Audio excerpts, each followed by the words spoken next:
Hey there, besties. Let me tell you a story.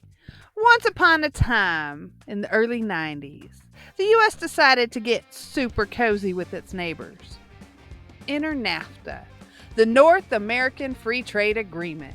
Signed in 1994, it was all about opening up trade between the U.S., Canada, and Mexico. More trade, fewer tariffs, and a whole lot of hype.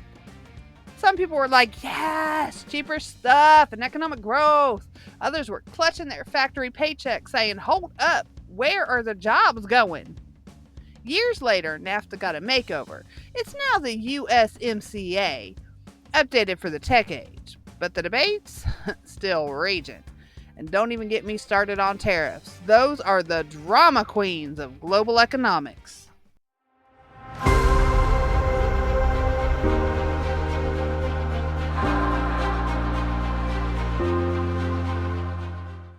By the late 1990s, the internet was the it girl of the economy.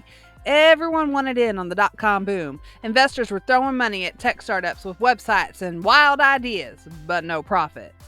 Pets.com, etoys.com, Cosmo.com. If you blinked, you missed their rise and their crash. Then, like all good drama, the bubble popped in 2000. Stock markets tanked, investors panicked, and the first big digital age bust had officially entered the group chat.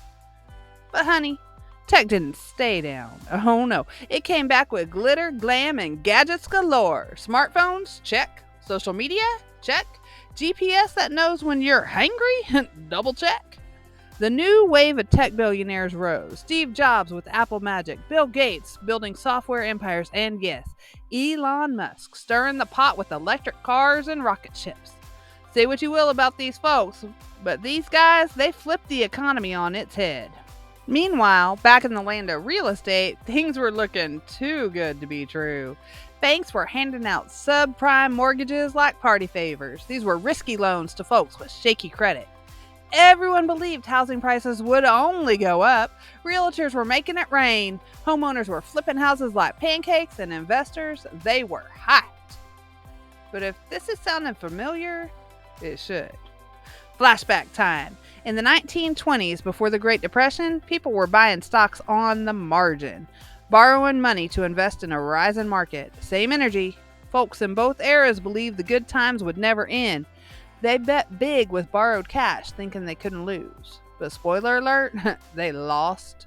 The housing bubble burst in 2007. Prices collapsed, homes were underwater, people defaulted, and the financial system cracked. History didn't just whisper, it screamed. Overconfidence plus risky debt equals disaster.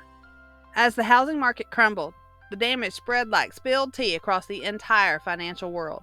Massive banks had bought and sold bundles of those risky mortgages like hot gossip, and when the loans went bad, those banks were left holding the drama. Big institutions started to collapse. The government looked around and said, these places are too big to fail.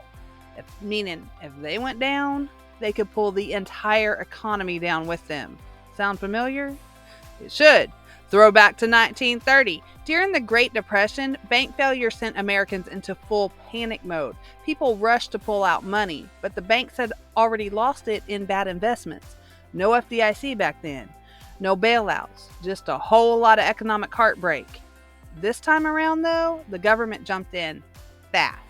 Bailouts for the bank, a rescue package for the big three automakers, Ford, Chevrolet, and Dodge, and the American Recovery and Investment Act in 2009, nearly $800 billion to revive the economy, create jobs, and stabilize the market.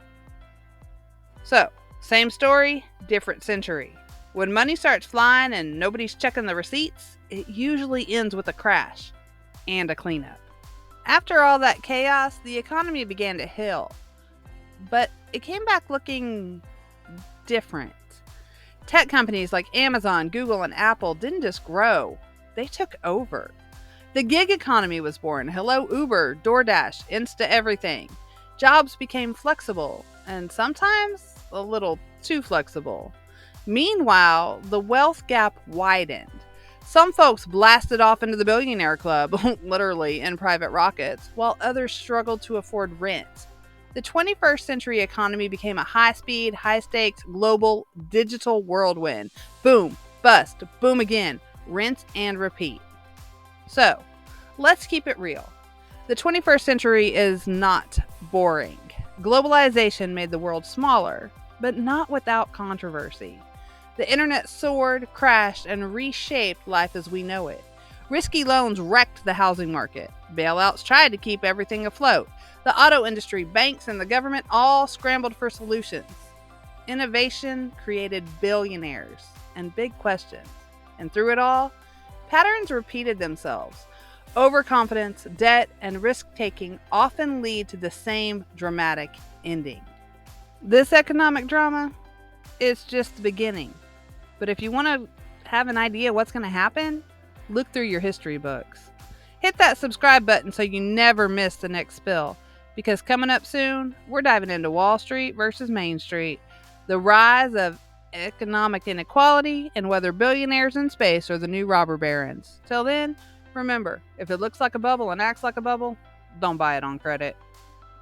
See y'all next time.